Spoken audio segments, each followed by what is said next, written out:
Hello again. Tonight we are discussing and sharing comments on this Barolo that I picked out, continuing a little bit of a habit, I guess, I've had to for sort of leftovers, to finish leftovers calmly over the following day or two with a nice bottle of wine that can be enjoyed over that duration. So I picked this Barolo I've had in my cellar for a while. I got it as a gift. It's a 2009 Aldo Conterno Barolo Bussia. And the Barolo, from the Conterno family in Barolo, in Monforte d'Alba, they're obviously, maybe not obviously, but they are really sort of legendary, let's say, going back to the 19th century, making wine in Monforte d'Alba and going to Argentina, coming back, and then starting their own reserve Barolo in the 20s, and then going from family, going down the line from the Giuseppe to Giovanni to Giacomo to Giovanni and Aldo, who were the last, but actually Aldo passed away in 2012. So now there's Aldo's sons. But Aldo and Giovanni split up the business after Aldo came back from the US in the 60s. He had spent a few years in the US, and he seems to have wanted to be more independent and also wanted to try some new things, maybe a little bit less traditional, but let's not get carried away here. It's still a very traditional sort of wine. And so he bought an estate, I think called Fabio, and then with its own plantings in Bussia, and he created his own label, again, going back to the late 60s. So even this latest generation has been pretty well established, and now that he's passed away, his sons are running the business.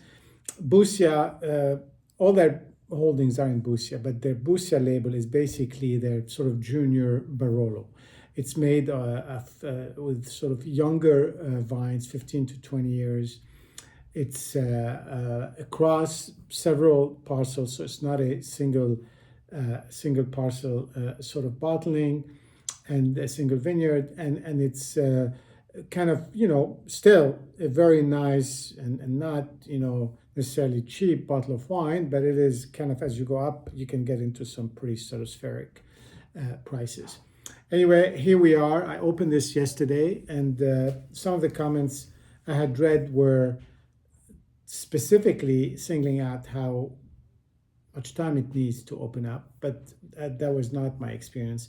Anyway, let's look at what we have here. These wines are not filtered, they're not fined, they're decanted several times as they go from barrique to oak barrels, to oak barrels to barriques before they get bottled.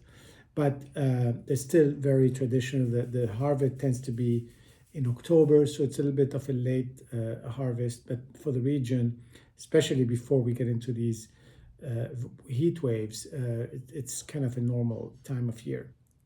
Here we are. This wine is darker than I expected for a slightly aged Barolo. We're talking 15 years. And I even had to pour some out of the glass just to make sure I didn't have too much of it for the color. But it's really, it's still, looking from underneath here, you can still see some of the reflections of a lighter red, but it is still what I would call a sort of a deeper Barolo red. On the nose, you get a lot of the things you expect, like the rose petals, cherries, and the nose evolves every time you get something new, like a little bit of tar, a little bit of that tea, sort of dry bitterness that you have in Barolos. Not necessarily much of the leather yet because it's just not that kind of age in the bottle. Menthol, this is a 15% alcohol, I think. So we're talking, serious stuff.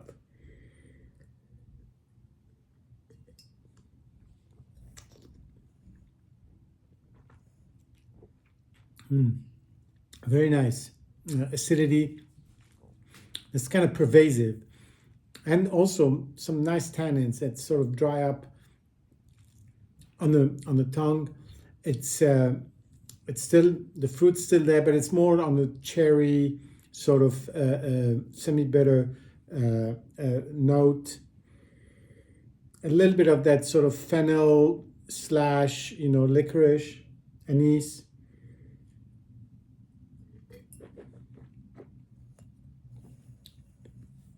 Really, primarily fruit, acidity, very fine tannins. It all stays with you because of the effect on your mouth, the dryness, and then as it travels down your throat, it's not the sort of kind of leather, old wood, whatever type of Barolo because of the age. So it's remarkably young, remarkably, sort of joyful, even though it's 15 years old. Very nice bottle. We're gonna enjoy it with the leftovers, and then I think next time we see you, we'll be on the West Coast.